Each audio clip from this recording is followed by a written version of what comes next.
काय झालं हा इतिहास रामायणामध्ये आहे, म्हणून आपण रामायण ऐकावं असा आग्रह आपल्या सर्व जणांना करतो। आदर्श अशा प्रकारचा तो एक पुराण आहे आणि त्या पुराणामध्ये अनेक अशा प्रकारचे थोडाफार अभ्यास प्रात्यस्मरणीय महाराजांच्या सानिध्यात राहून इतकं पडखर वक्तव्य करणारे वक्ते बाबा त्यांच्या सानिध्यात आमच्या संतोष महाराजांनी काही दिवस अभ्यास केलाय। म्हणून एक राम या शब्दाचा अर्थ आहे, कौशल्या या शब्दाचा अर्थ आहे, नाथराजांनी त्याचं सुंदर चिंतन त्या भागवतात केलेलं आहे, मला सांगत बसायचं नाही। हो, आणि ती कौशल्या कोण होती? हो, कौशल्या ती सद्बुद्धी, हो त्याचं चिंतन आहे, सद्बुद्धी होती ती। आणि अशा प्रकारचं थोडंफार त्याच्या पाठीमागटला अर्थ असताना रामाने त्याला उचललं, आपल्या छातीला लावलं, बाळा सांग सांग तुझी अशी कुणी अवस्था केली?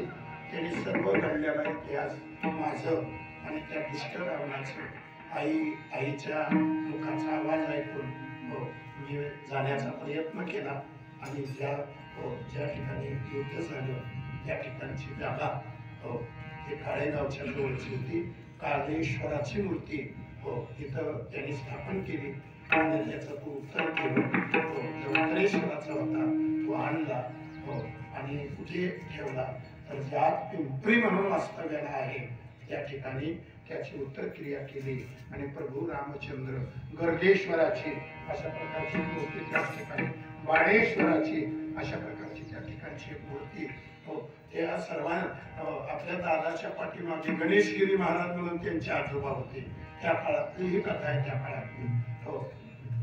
मग अशा ठिकाणी एक गरीब कुटुंब होतं, अतिशय गरीब, अतिशय असं मित भाषणे आणि अतिशय कष्टाळू, 3 पिढ्या दादाच्या घराण्यामध्ये एक का होईना पण पात्र उठवण्याचा प्रयत्न केला।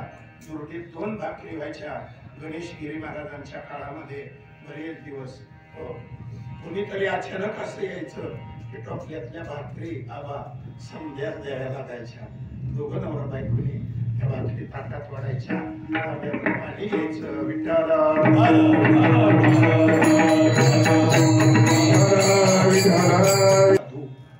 भीमाशंकरांच्या कालावधीमध्ये ज्या उत्तरेश्वराच्या मंदिरामध्ये थोडाफार पूर्व इतिहास आहे, हे 3 साधू रात्रीच्याला आले आणि महाराज त्या ठिकाणी होते आणि भीमाशंकरांना त्या ठिकाणी त्या साधूला रात्रीच्याला आलेलं बघितलं, त्याने पूजा अर्चा झाली, खूप वेळ झाली होती आणि ते 3 साधू त्या ठिकाणीच थोडा आराम केला आणि आराम केल्यानंतर त्यांना स्वप्न दृष्टांत झाला, मला बाहेर काढ, मला बाहेर काढा, मला बाहेर काढा असं म्हणल्यानंतर मग त्याला तो स्वप्न दृष्टांताच्या योगाने ज्या उत्तरेश्वराची पिंड होती ती खाली अशी होती, मग काढताना संतोष महाराज आज सुद्धा काढत असताना त्याला थोडा त्या नांगराचा स्पर्श झाला असं दादा इतिहास सांगायचे आणि त्याचा थोडासा तुकडा सुद्धा त्या उत्तरेश्वराचा थोडा बाजूला पडलेला असं आपल्याला आजही ती साक्ष देतो।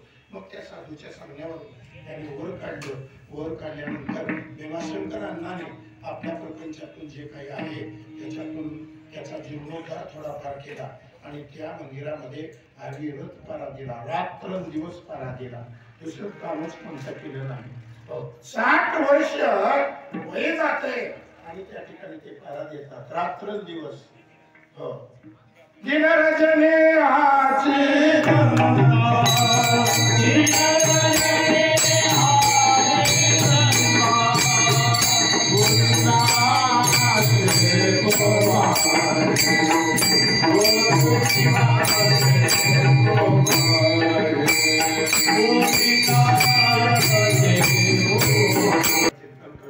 साधू महात्मे कसलीही परिस्थिती झाली तरी परमात्म्याचं चिंतन करतात महाराज, देवाचे खूप लाडके असतात। घरानं गोसाई घरानं भिक्षा अर्पण करणार घरानं पण एका स्वतःच्या पोटाला बांधून दुसऱ्याला खाऊ घालण्याची वृत्ती ही सर्वात नसते महाराज, सर्वात नसते ही वृत्ती त्या घराण्यात भगवंताच्या कृपा आशीर्वादाने हृदय इतकं गणेशांनाचंही व्यापक होतं। माऊली सांगायचे आमचे आजोबा अशा प्रकारचे होते. असं खूप गोड चरित्र त्यांनी सांगायचे आणि ते ऐकण्याचं भाग्य आमच्या कानांना थोडा काळ आपलं महाराज. हो, आणि काळ तुमच्यासाठी दादाने काढायचा होता पण तो निघाला नाही. 3 दिवस झालं चरित्र सांगण्याचा योग माझ्या जीवनामध्ये अतिशय दुःखद प्रसंग आहे. कालावधी आला शिवजी गळ्यात माळ कुठंच करमत नाही. दृष्टी सारखी इकडं तिकडे फिरते. तिथं दिसतील का, इथं दिसतील का, इथं दर्शन होईल का, असा अंतःकरणातला भाव.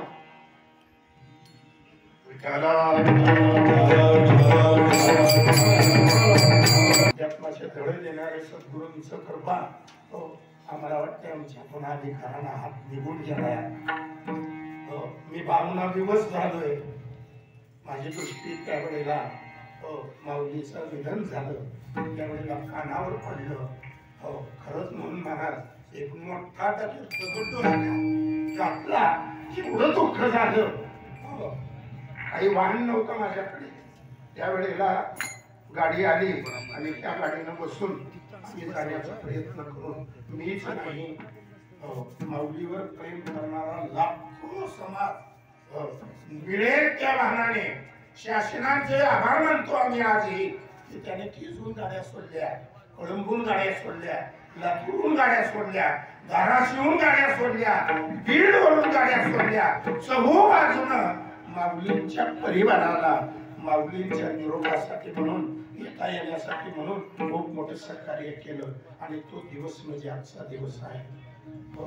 आणि अशा प्रकारानं त्या ठिकाणचं महात्म्य प्रकट करत होतो. सांगता सांगता पुढं मी भरकटतोय का त्याचं कारण आहे स्मरण राहत नाही. हो, स्मरण राहत नाही महाराज. रात्री मी 1:30 वेळा चित्रकीर्तन केलं महाराज. माझ्याकडून कळलं नाही मला. लातूर मध्ये माऊलींच्या भक्तांचा महिला परिवार आहे. आज 24 वर्ष झालं प्रत्येक भक्ताच्या घरी ते कीर्तन ठेवतात आणि ते कीर्तनाची जबाबदारी आतापर्यंत दादाने ती माझ्यावर लावून दिली की काय, त्याच्यासाठी आम्ही राहिलो की काय, अशा प्रकारची ती जबाबदारी आहे. रामकृष्ण हरी म्हणताना अर्थता अंतःकरणाची व्याकुळता एवढी मोठी होते की ते शब्दाने वर्णन करता येत नाही. शब्द तुटून जातो, अनुसंधान लागत नाही. पण तरी सुद्धा त्या साधू 3 महात्म्यांच्या दृष्टांताने त्या माणसाने त्या गावातल्या थोडंफार वास्तव्य झालेलं होतं म्हणून त्यांना त्या उत्तरेश्वर त्या मूर्तीला ते वर काढलं. त्याची प्राण प्रतिष्ठा केली आणि प्राण प्रतिष्ठा केल्यानंतर भीमाशंकर गणेशगिरी महाराज हे त्या ठिकाणी आता काय करावं. 4 भक्त यायची मग त्यांना बोलवायचं रात्रीच्या वेळेस. दान म्हणा, स्वर म्हणा, वाजवणं म्हणा, हे काही तिथं काही नव्हतं महाराज. अर्थ स्वरात हाक मारायची. उत्तरेश्वराचं चिंतन करायचं आणि पारा द्यायचा. पारा द्यायला सुद्धा शब्दात सांगितलंय. माझ्या बापाने एवढा पारा घेतला पारा सुद्धा सोडवायला शरीराची पात्र विधी म्हणा, बाहेर जाणं म्हणा, हा धर्म आहे शरीराचा. किती मोठा झाला तरी तो धर्म राहत नाही. पण त्या धर्माला सुद्धा थांबून सेवा करणारा शरीराचा धर्म सुद्धा बाजूला टाकला आणि ते शरीर नव्हे ब्रह्मजा अशा प्रकारची ब्रह्मरूप अवस्था 40 वर्ष दिवस त्या मंदिरामध्ये पारा गेला. आणि एका दिवशी पारा करता करता त्यांना वाटलं बाहेर जायचं असेल, अडचण असेल, कुणीच येत नव्हतं.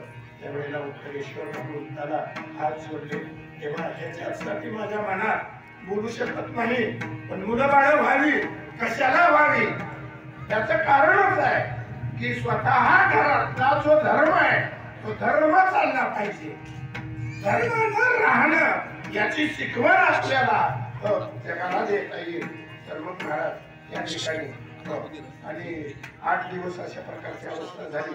एका दिवशी वैराग्य निर्माण झालं आणि भीमाशंकरांना तो बिना खांद्यावर टाकला आणि माऊलीचं भजन करत करत संत सम्राट संप्रदायाची मान म्हणून जी माऊली आळंदी नगरीमध्ये आहे त्या माऊलीला आता माईला प्राण सांगावं.